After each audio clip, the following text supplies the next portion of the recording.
Hassan, looking at you.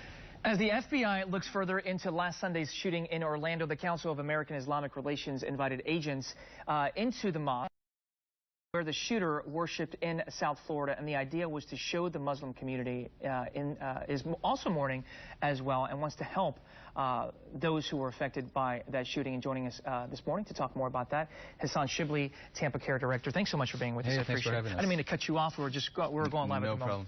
No problem. So Hassan, first off, let me ask you.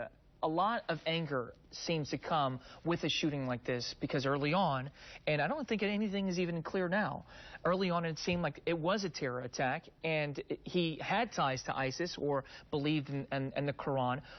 But automatically, there's that connection. Where do you stand now? Well, I think we have to remember that, look, we're all in this together. We're all Americans. He attacked all of us. He wasn't a Muslim attacking Christians or Americans. He was a criminal who attacked us human beings, who attacked us Americans. It's important that people put things in perspective. Look, out of the last 473 mass shootings that happened in America, only 3 involved Muslims. And that's 3 too many. So we have to stand united. We can't allow fear and hate to divide us and turn us against each other. Rather, we need to stand united and do what we can to help the victims and assist the victims and not let fear and hate divide us and turn us against each other as Americans and as human beings. So there are 1.6 billion Muslims across the world, and I would say less than 5% of them seem to, and you and I have had this conversation before, seem to misinterpret the Quran into violence, into killings if you don't believe what they believe.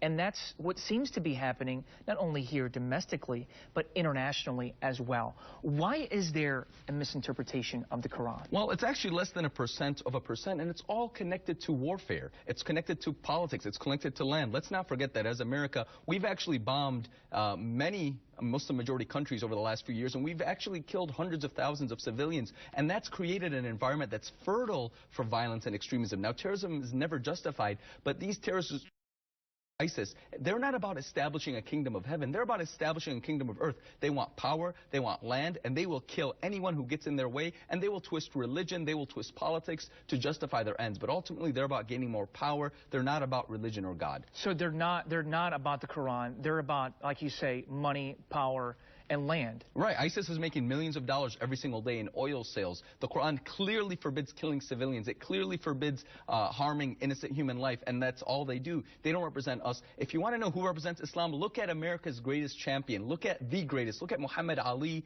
and many people like him who embody what Islam means. Muhammad Ali refused to go to war because Islam forbids killing innocent civilians, and he didn't believe in going to war because he was a devout Muslim. He's what represents Islam. Don't make these fringe terrorists represent us, just as we don't let fringe terrorists represent Christianity or Judaism. How do you separate yourself then? Well, look, we are proud of what we're about. If you want to know what Islam is about, come and meet the American Muslim community. I know, but how do you separate yourself? I mean, because you see it all over the news. Sure. How do you, I mean, as a director of CAIR here in Tampa, how do you separate yourself, your community, from a man like Mateen? Well, and other terrorists like him. Sure. Just like I think the Christian community separates itself from the abortion clinic bombers, from the people who shot up Charleston. I don't think it's the same. I don't think it's the same. I don't know. I don't think it's too different. Look, the Planned Parenthood shooter shot up Planned Parenthood, killed several civilians, thinking he was doing it in the name of Christianity, in the name of God. Every religious group has horrible people who do horrible things in its name. But what we're doing at CAIR is we're trying to win friends and make relationships by serving the people through Islam's message of mercy and compassion. So when the horrific attack happened in Orlando, we went on the ground, we assisted the victims. We've actually raised over $75,000 now online to support the victims. People can go online and support us through that. And we're trying to bring the community together through tolerance and interaction and recognize what we have in common is much more than that which divides us. So that's my next question now. Moving forward, how can you bring that connection? How can you bring that unity so that folks at home who are Christians or of different faith, not Muslims, how can you bring them closer to you and your faith so that they can rely on you and believe in everything that you're saying right now? Through personal interaction and through community service. We believe as people get to know each other, we break down the walls of ignorance. Ignorance leads to misunderstanding. Misunderstanding leads to fear.